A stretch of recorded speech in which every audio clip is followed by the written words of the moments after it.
O que te falaram sobre a história da Terra? Os pregadores do materialismo como Carl Sagan dizem que a Terra tem 4,5 bilhões de anos e que a vida surgiu numa sopa primordial há 3,5 bilhões de anos. Pesquisadores descobriram, após décadas de estudos, que um vasto reservatório de água, suficiente para encher os oceanos da Terra 3 vezes, pode estar escondido quilômetros abaixo da superfície da Terra. A novidade publicada na Science tem chances de transformar a atual compreensão de como foi formado o planeta. A mesma notícia foi veiculada no site da revista Veja. Cientistas descobriram que uma vasta reserva de água, suficiente para encher os oceanos da Terra 3 vezes, pode estar confinada centenas de quilômetros abaixo da crosta terrestre. A novidade publicada nesta sexta-feira na revista Science pode transformar o que se sabe atualmente sobre a formação do planeta.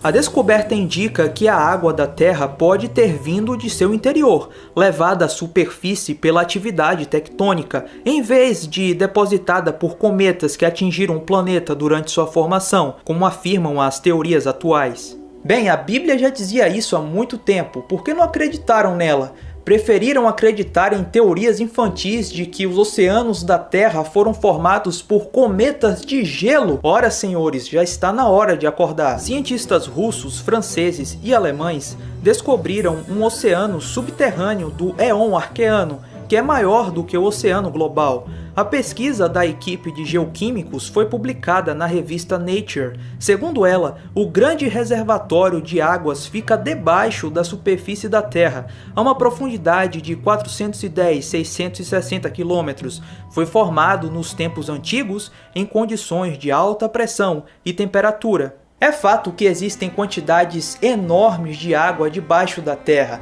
e era exatamente isso que esperaríamos encontrar caso um dilúvio que inundou toda a Terra tivesse acontecido, assim como descreve a Bíblia. Naquele mesmo dia, se romperam todas as fontes do grande abismo.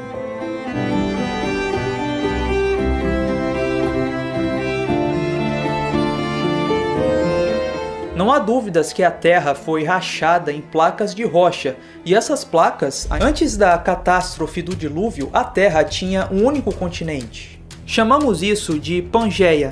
Quando as águas do dilúvio subiram, esse único continente foi literalmente rasgado, dando origem aos continentes que conhecemos hoje. Ainda hoje, as placas de rocha continuam se movimentando, só que com uma velocidade muito menor, alguns centímetros por ano, um resquício do rápido movimento dessas placas no período do dilúvio. O Dr. Walter Brown, PhD em Engenharia Mecânica, tem uma teoria muito interessante sobre tudo isso, a teoria das hidroplacas. Veja o que ele diz.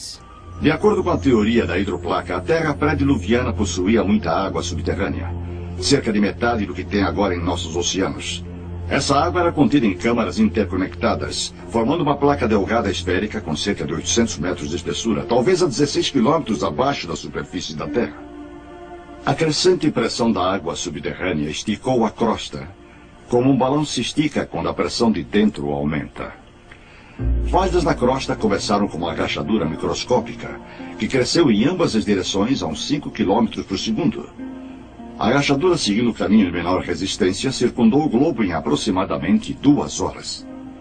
À medida em que a rachadura correu, ao redor da Terra, a crosta superior de rocha se abriu como um rasgo em um tecido esticado. A água subterrânea estava sob extrema pressão devido ao peso dos 18 quilômetros de rocha se pressionando contra ela. Então a água explodiu violentamente para fora da ruptura. Ao longo da ruptura circundando o globo, fontes de água se projetaram supersonicamente a quase 32 quilômetros em direção à atmosfera. O borrifo dessa enorme fonte produziu chuvas torrenciais como a Terra jamais havia experimentado antes ou depois. Parte da água se projeta acima da fria atmosfera, se converte em cristais de gelo, produz grandes pedaços de gelo enterrando, sufocando e imediatamente congelando qualquer animal, inclusive os mamutes da Sibéria e do Alasca. As fontes de alta pressão provocaram erosões na rocha em ambos os lados da rachadura, produzindo volumes enormes de sedimentos provenientes dessa água enlameada na terra toda. Esses sedimentos aprisionaram e enterraram plantas e animais, formando o registro fóssil. Essa erosão ampliou a fenda. A largura ficou tão grande que a rocha comprimida abaixo da câmara subterrânea se projetou para cima, fazendo nascer a cadeia mesoceânica que envolve a Terra, como a costura de uma bola de beisebol. As placas continentais, as hidroplacas, ainda com água abaixo delas, deslizaram morro abaixo, se afastando da ascendente cadeia atlântica. Depois as placas continentais, em lenta aceleração, terem alcançado a velocidade de 72 km por hora, encontraram resistências, se comprimiram e enrugaram. A porção de hidroplaca que enrugou para baixo formou as fossas oceânicas, e as que enrugaram para cima formaram as montanhas. É por isso que as maiores cadeias de montanhas são paralelas às cadeias oceânicas, das quais deslizaram. As hidroplacas, ao deslizarem das cadeias oceânicas, abriram bacias oceânicas muito profundas, para dentro das quais as águas do dilúvio se retraíram. Mas existem evidências que essas coisas realmente aconteceram? Existem evidências de um dilúvio que sepultou os animais, as plantas e cobriu toda a terra? Vamos ver.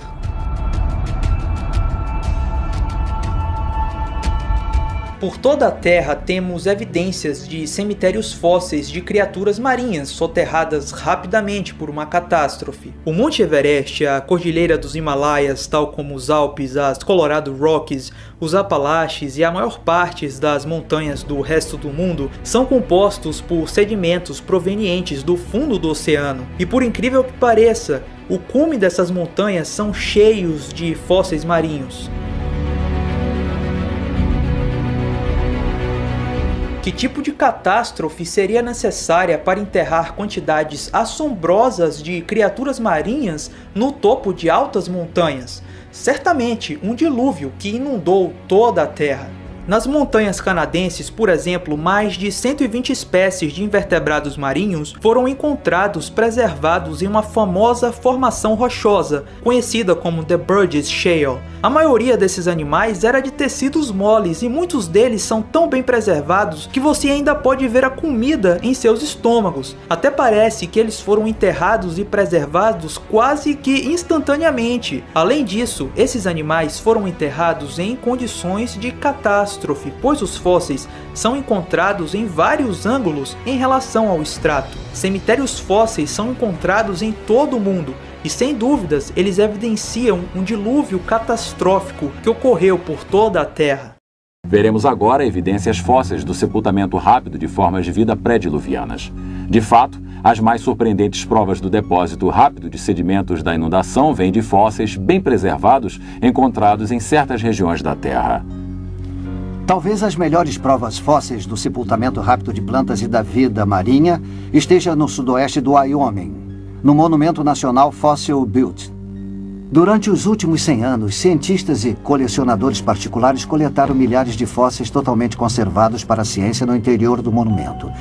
Aqui mesmo em Fossil Butte, existe uma surpreendente coleção diversificada de fósseis de tartarugas, folhas de palmeiras, crocodilos, folhas, insetos, galhos com frutos ainda intactos.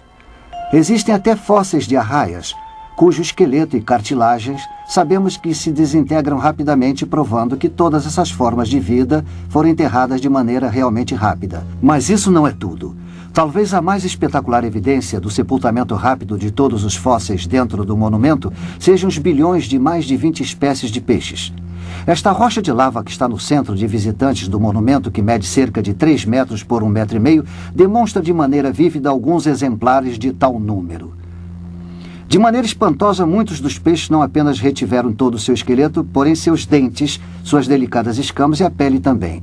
Observando a bela folha de palmeira totalmente preservada, porque simplesmente as palmeiras não crescem na água e suas folhas não são arrancadas por brisas.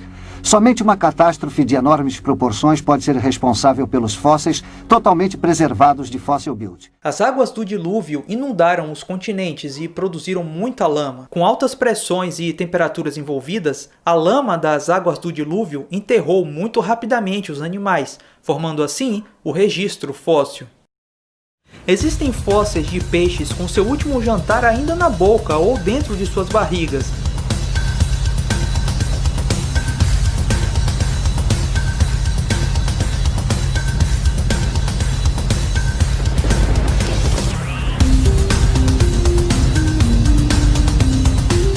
peixe, por exemplo, foi sepultado enquanto estava dando à luz. Existem fósseis de dinossauros preservados em uma posição de afogamento, com o pescoço arqueado para trás e a cauda esticada, ou seja, evidência de catástrofe. Existem fósseis de trilobitas onde é possível ver as suas trilhas.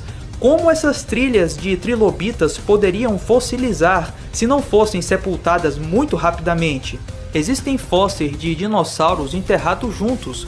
Como esses animais próximos, talvez lutando, podem ter sido enterrados juntos? Ora, apenas um sepultamento catastrófico e rápido poderia explicar isso. Existem fósseis de animais no momento do acasalamento. Ora, como isso é possível? Apenas um evento catastrófico pode explicar o sepultamento de animais enquanto estavam acasalando. Como um processo de sedimentação lenta e gradual poderia fazer isso? Existem fósseis de dinossauros com tecidos moles, incluindo vasos sanguíneos e células vermelhas. Ora, essas coisas se degradam muito facilmente e rapidamente. Apenas um sepultamento rápido e recente poderia preservar coisas tão frágeis. Existem fósseis de coisas delicadas como libélulas e águas-vivas gelatinosas.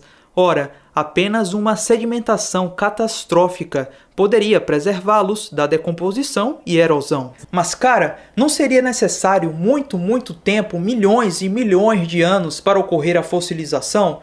Na verdade não. Existem vários e vários exemplos de coisas petrificadas e que são bastante recentes. Esse ursinho Ted foi petrificado em meros 5 meses numa cachoeira em Yorkshire, Inglaterra. Quando a água bate nos objetos pendurados nessa cachoeira, a calcita mineral é depositada juntamente com pequenas quantidades de outros minerais. Esses depósitos se acumulam e revestem o objeto pendurado com uma crosta de rocha. Afinal, quanto tempo leva para formar um fóssil? A maioria das pessoas vai dizer que leva muito tempo.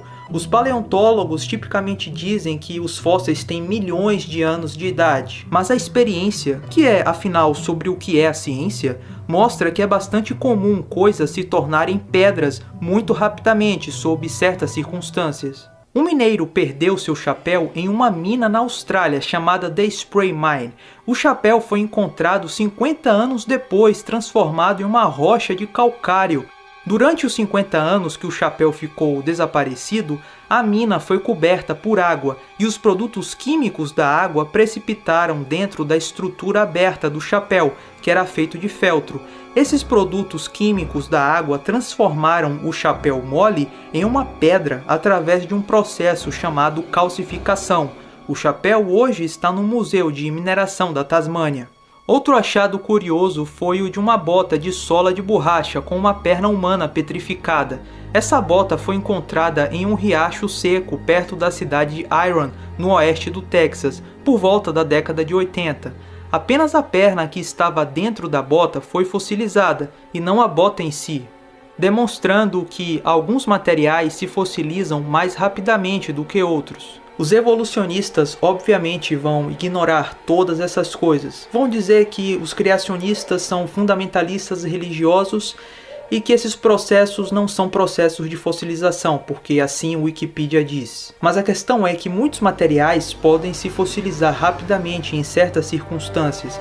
Isso não é novidade para os especialistas, mas ainda assim, muitas pessoas vão continuar a advogar que algo para fossilizar é necessário milhões e milhões de anos. Veja, por exemplo, os fósseis de troncos de árvores em posição vertical, atravessando várias camadas sedimentares. É uma clara evidência de soterramento rápido e não um processo de milhões e milhões de anos. Como o tronco da árvore permaneceu intacto para ser soterrado durante milhões e milhões de anos por várias camadas sedimentares, não faz nenhum sentido. Apenas uma catástrofe pode explicar esses fósseis. O gigantismo era algo muito comum na Terra pré-diluviana. Libélulas fósseis com uma envergadura de quase 1 metro foram descobertas e seria um acidente terrível se elas colidissem em seu para-brisa. Existem também fósseis de formigas gigantes, vespas gigantes, abelhas gigantes, aranhas gigantes, tartarugas gigantes, Veja essa concha gigante de mais de 40 centímetros. O gigantismo é uma evidência clara de uma Terra pré-diluviana com uma atmosfera adequada para permitir que esses e tantos outros animais crescessem tanto assim.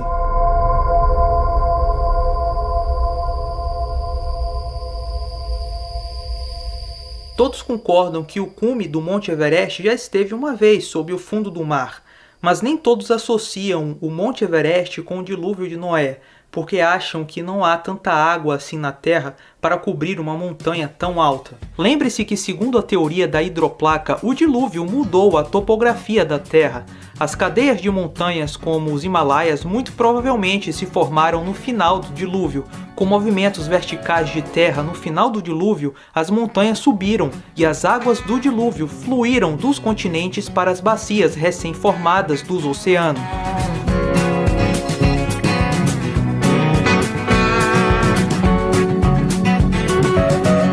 Devido à falta de erosão, as montanhas devem ter se formado recentemente e rapidamente. Caso contrário, a erosão, em milhões e milhões de anos, já teria completamente desgastado as rochas dessas montanhas. O Grand Canyon é um excelente exemplo da falta de erosão e da recente formação das camadas geológicas. A superfície entre essas duas camadas de rocha no Grand Canyon é notavelmente plana e lisa, um intervalo plano. Mas de acordo com a geologia convencional, existe uma lacuna de 6 milhões de anos entre essas duas camadas de rocha. A camada inferior é uma rocha macia, por isso deve ter erodido muito se estivesse exposta durante 6 milhões de anos, como diz a geologia convencional. Mas o que vemos é uma rocha com pouquíssima erosão. Isso mostra que a camada de rocha superior foi depositada tão rapidamente que não houve tempo para a erosão da camada inferior. Em outras palavras, essas duas camadas de rocha foram formadas catastroficamente e muito rapidamente.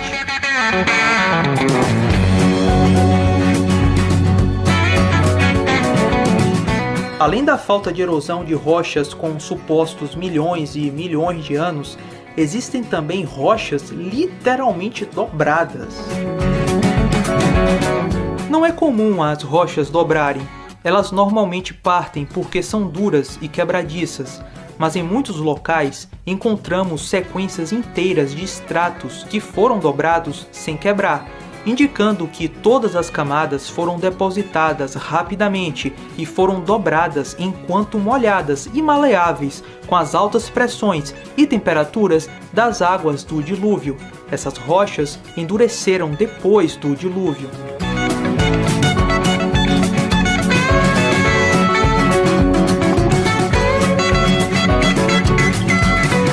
A realidade do dilúvio de Noé é um ponto crucial entre as visões de mundo evolucionária e bíblica. Com o dilúvio de Noé, os bilhões e bilhões de anos da história da Terra desaparecem. O dilúvio de Noé é responsável pelas principais características geológicas da Terra e também pelo seu registro fóssil.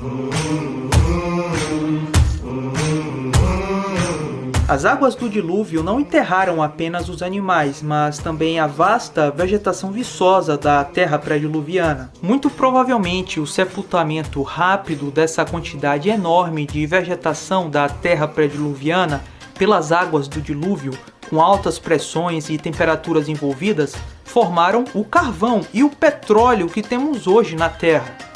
Anteriormente, pegamos e colocamos um pedaço de madeira como este num tubo de aço. Adicionamos água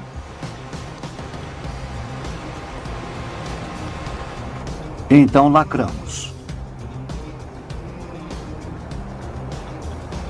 O próximo passo é colocá-lo no forno a uma temperatura de 165 graus centígrados por 2 semanas. E agora estamos prontos para examinar os resultados dessa experiência.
Como podemos observar, esta madeira está agora mais escura em sua coloração. Também está mais macia.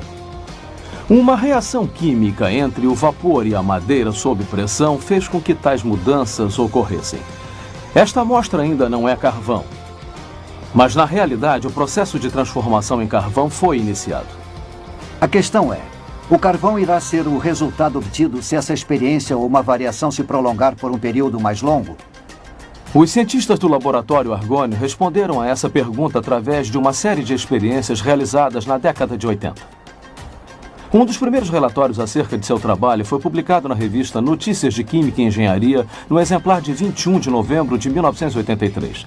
Na página 42 da revista, lemos a seguinte citação. Químicos do Laboratório Nacional Argonne conseguiram criar um tipo de carvão artificial de materiais naturais existentes.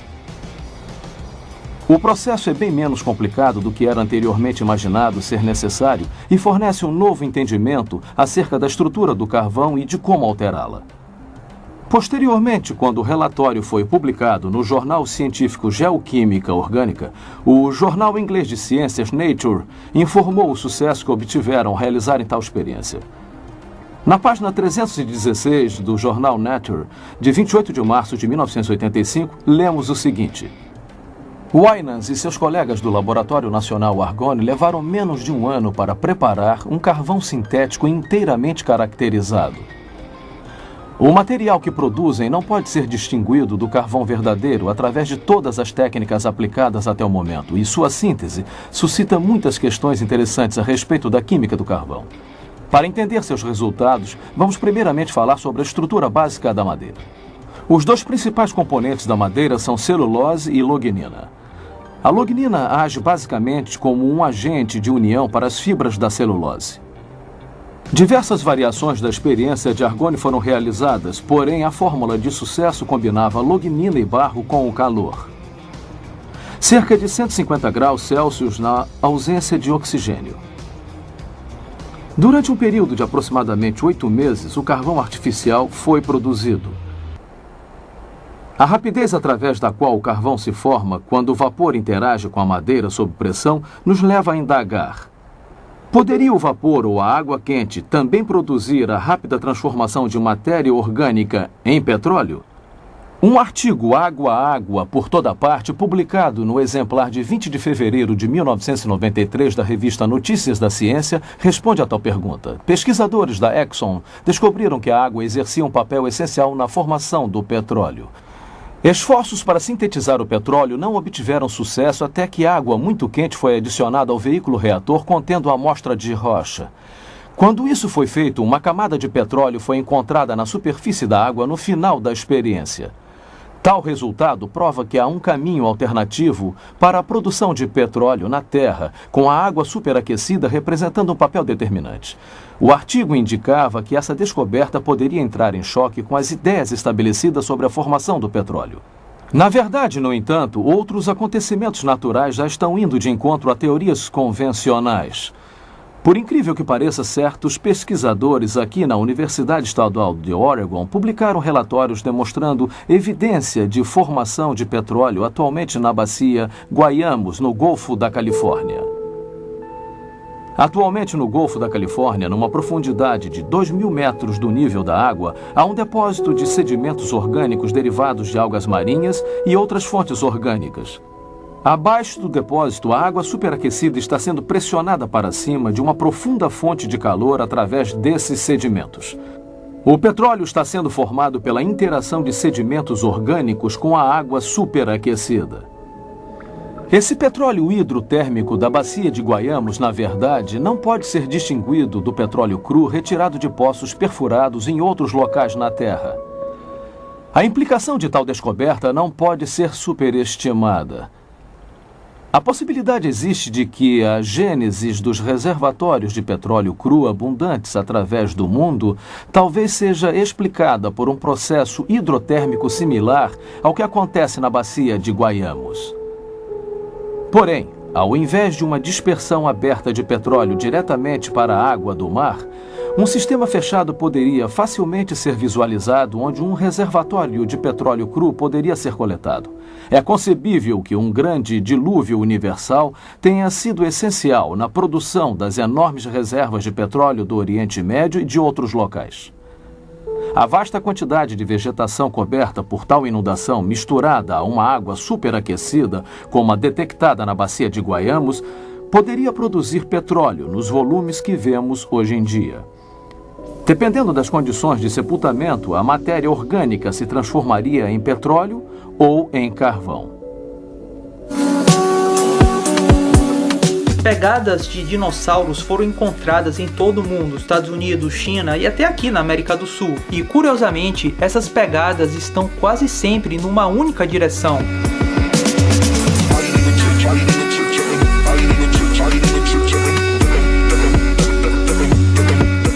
Pegadas de dinossauros em uma única direção é realmente impressionante, porque quando os animais estão relaxados, eles se movimentam em várias direções. Quando os animais ficam com medo, eles tendem a se mover rapidamente numa única direção. Então, por que as pegadas dos dinossauros sugerem que eles entraram em pânico quando as fizeram? Uma catástrofe como um dilúvio seria uma resposta bem convincente. À medida que as águas subiam durante o dilúvio de Noé, vários mecanismos como os movimentos de maré da água fizeram com que os sedimentos inundados fossem brevemente expostos. Os dinossauros, antes de se afogarem nas correntes, fizeram rastros nesses sedimentos. Lembre-se que os dinossauros eram grandes, então eles provavelmente ficaram muito tempo tentando fugir das águas do dilúvio. Os dinossauros estavam em pânico quando faziam suas pegadas, e isso explica por que a trajetória das pegadas encontradas são retas. Além disso, a preservação das trilhas das pegadas dos dinossauros teriam que ser enterradas muito rapidamente para fossilizarem, exatamente o que aconteceria numa catástrofe como o dilúvio.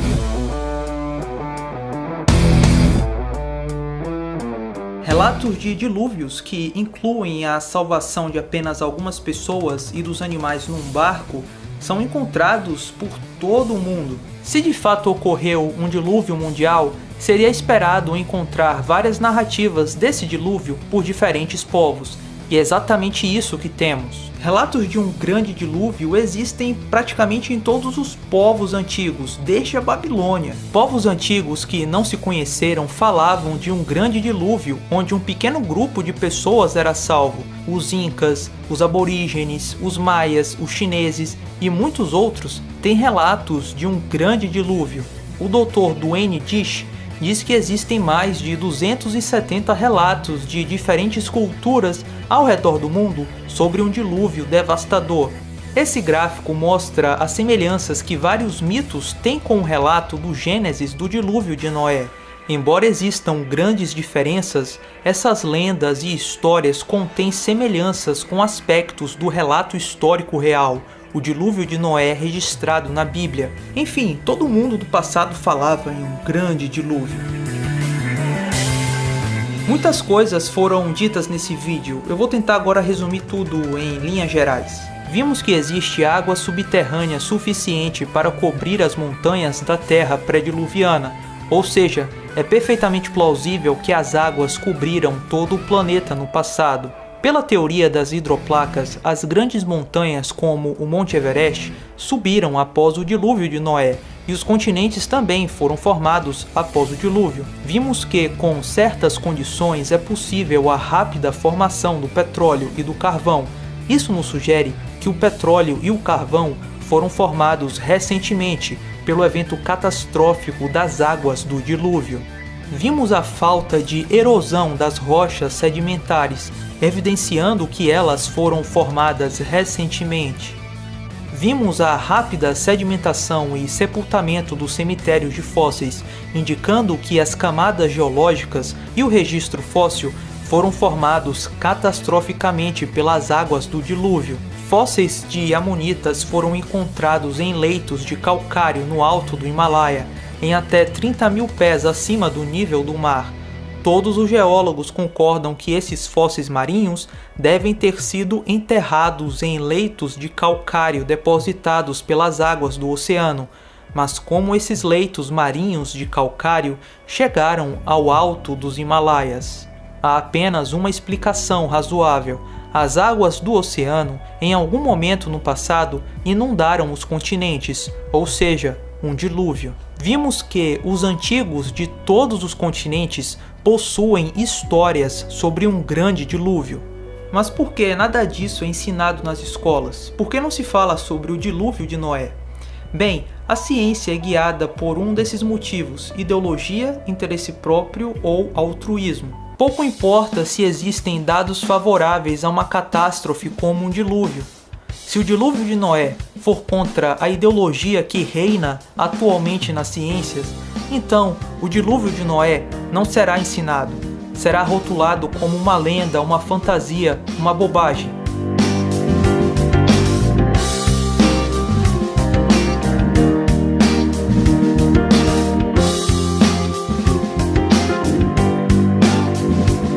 Evidenciar o dilúvio de Noé seria confirmar o relato bíblico, e tem pessoas que odeiam isso.